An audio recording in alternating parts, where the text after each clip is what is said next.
Welcome back to Rarest Photos. Yes, I do need to shave, and we're ready to go do a an early Christmas Eve party at the in-laws, which I've got the best in-laws, my favorite in-laws. My mother-in-law is the best mother-in-law ever. My father-in-law is the best father-in-law ever. It's kind of a running joke, you know. Both my wife and I have only been married once, so they always say I'm the best son-in-law ever. Anyhow, I want to hear about your Christmas parties. Also, before I get into reading this book, or parts of it and talking about it, discussing it, Billy Stanley messaged me last night and said, "Hey, I want to give away an autographed copy of a paperback book to one of your subscribers. So please, this is how you enter. Okay, just need to send me an email. Okay, so if you put it in the comments, you might not get counted. But if you send me an email, rare, R-A-R-E, Elvis, E-L-V-I-S, photos, P-H-O-T-O-S, at gmail.com, and in the subject, put Billy Stanley book. You will get put into a randomizer drawing that I have. I got a little randomizer thing on my phone. On Christmas Eve, I will draw it, and we'll announce the winner, okay? And Billy will send it out to y'all. All right, so if you have any questions about that, I will, in the comments of this, I will put rareelvisphotos@gmail.com for the entry, okay? So you guys got to send me an email. And then, of course, if you win, you'll have to give Billy your address, and he'll ship it off. I thought that was a very nice thing that he messaged me to do last night. So, so this is a great book so far. I mean, y'all know that I've always been fond of June Monico, and of course, we're all fond of looking at the videos from the summer of '56. It wasn't a long romance, being together, at least, like togetherness. But it seemed to be very much fun, and Elvis seemed to have a lot of fun. Gladys and Vernon came down. So that's why I'm reading it, okay? So chapter 4 is kind of what we're kind of reading part of. He called it fate. Oh, by the way, thank you to the subscribers, to the members, to those of you that left super thanks. Mel left 24, I think, in super thanks the other day. Not a necessity. Thank you when you do it. You know, I do this for the love, but it's one of those things where, heck, that could buy me a coffee, I guess, or buy one of my kids a small little present for Christmas, which they have many, of course. And I hope y'all have a wonderful Christmas planned, okay? If you don't have anybody for Christmas,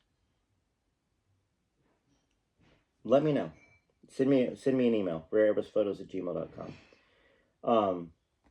I hope you do. I hope somebody has, everybody has somebody to talk to be around, a family member, a loved one.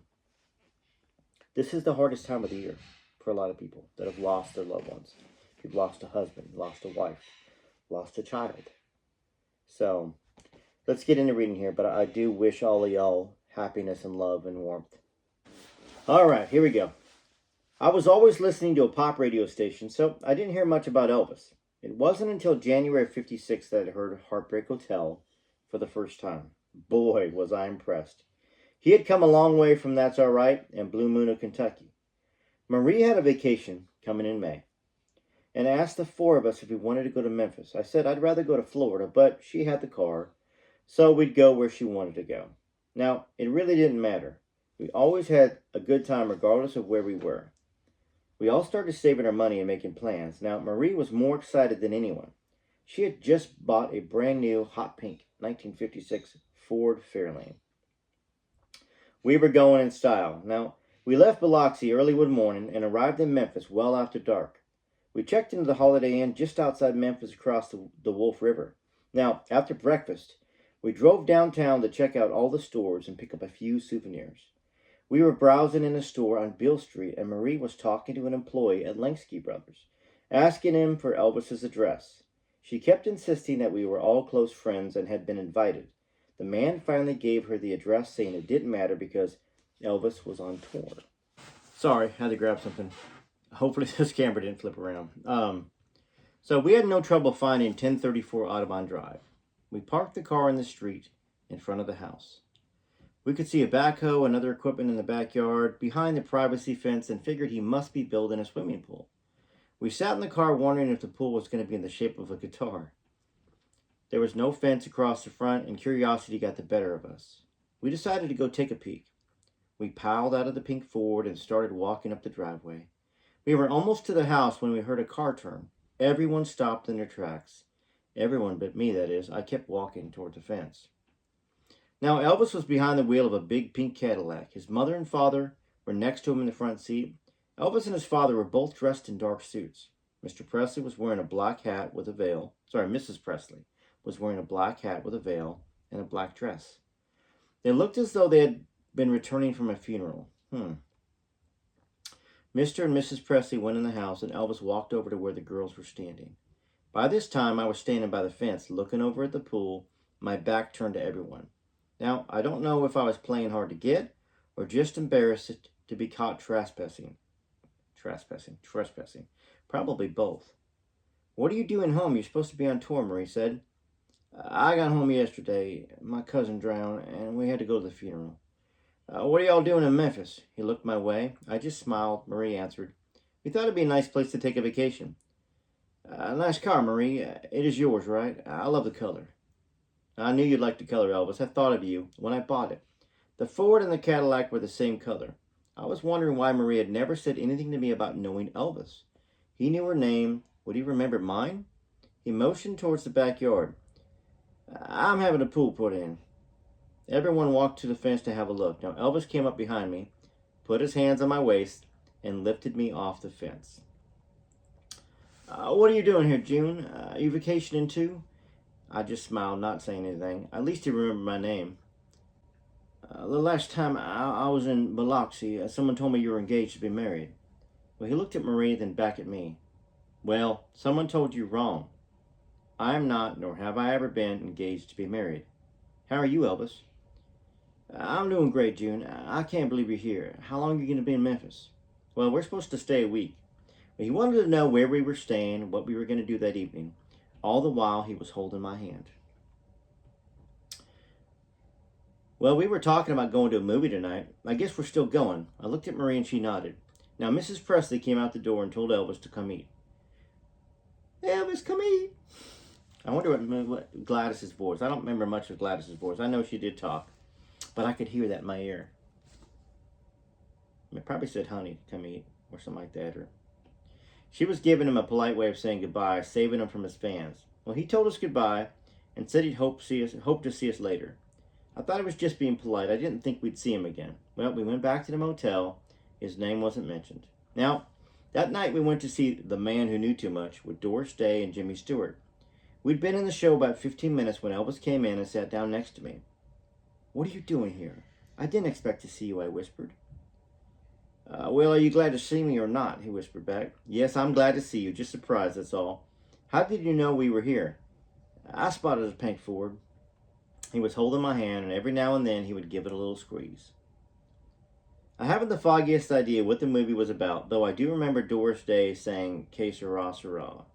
Later I learned this was one of Mrs. Presley's favorite songs. She was always singing it or humming it.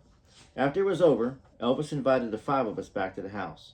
Now, he could have easily fit us all into the huge black Cadillac he was driving, but he wanted to be alone with me. Elvis led the way, the pink Ford following close behind. He had opened the passenger side for me to get in, and the car was so wide I felt like I was a block away from him. I tried to call you, June. I even asked you the last time I was in Biloxi. I asked about you. I called several times, no one was home, and when I did get an answer, it was always a man's voice. I figured it was probably the man you were engaged to. Did you call person to person? Yeah, I always do. Do you remember me telling you that I had an older brother? Was that who answered the phone? He said with relief. Why didn't you leave a number? I would have called you back.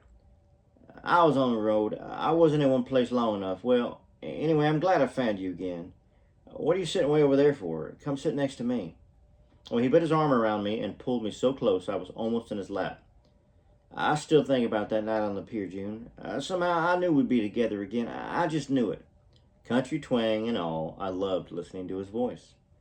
Elvis's parents were sitting in the den when we walked in. They excused themselves and went to the kitchen, leaving the room for Elvis and his guests. Marie started the conversation by telling Elvis that she'd seen him every time he was on television, on stage show, on the Milton Berle show too.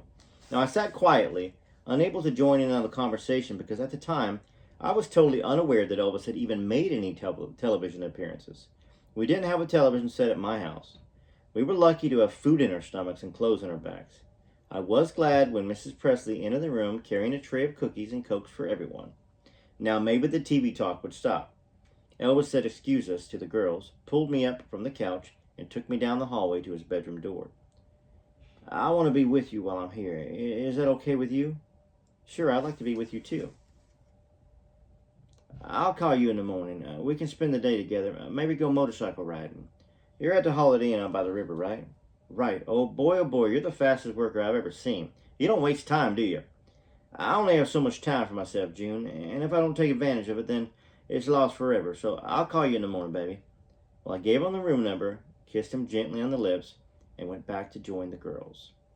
I could tell Elvis was tired, so I looked at my watch and announced that it was getting late, suggesting we might call it a night. He gave me a wink. That's I love it. It's a great little picture into Elvis Presley's life, you know. And I'm glad that y'all asked me to read this book, by the way. Wasn't cheap. It certainly wasn't as expensive as Elvis and Kathy. I think I got it for $90, maybe $100. Of course, it's in really good condition. I probably could have found a shoddy version of it or a paperback, but I love hardbacks. Let me know what you think of it. Hope you guys are having a great day. I'm going to probably do one more reading and then maybe a couple shorts later on to show some of those Christmas trees that y'all sending me. Please send me pictures of your Christmas trees. RareElvisPhotos@gmail.com. Okay? I got some pictures from Tameen, which is great. That's going to be on the next video. But send them to me, please. RareElvisPhotos@gmail.com. And make sure that you send me an email, a separate email, that says Billy Stanley in the subject, so you can be entered into the drawing for the personalized autograph book from Billy Stanley to you. Okay? TCB TLC, this is Rare Elvis Photos.